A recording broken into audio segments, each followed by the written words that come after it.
Fine, thanks. You? What are you doing? I'm studying for my thermodynamics exam. Oh, it must be hard. Yeah, it's actually. What was your major? It's chemical engineering. Really? Yeah. What do they do? What do we do? Let me show you. First of all, we convert raw materials into useful products. We develop economic ways of using materials and energy. Actually, it's a very popular profession in America and all over the world. We make a lot of money. Really?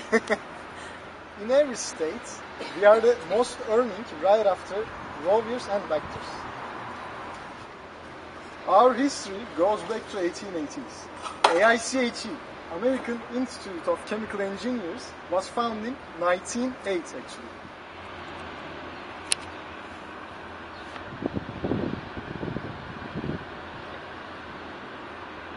Hi Yurukcan, what's up? Hello, how are you? Fine. Would you like to have some coffee? That would be a great idea. Tarık, would you want to come with us as well? That's great. Okay, let's go. We have to go. See you.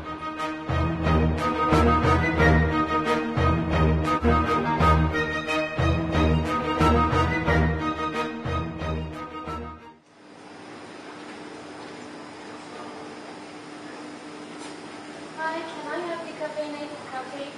Hi, Elif, how are you? Oh, fine, you? Wow, you are buying decaf coffee. Yeah, I'm allergic to caffeine. Wow. I wonder how it's produced.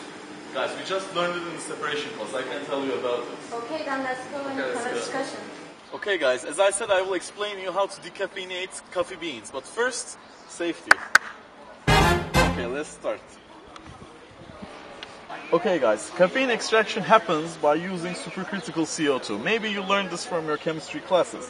Basically, in this P temperature diagram, a supercritical fluid is a substance which has a temperature above its critical temperature point and a pressure above its critical pressure. And in the case of carbon dioxide, its critical temperature is quite low. So if we pressurize it enough, it will turn into a supercritical carbon dioxide. The overall process looks like this. It uses an extraction column, which is a common separation process.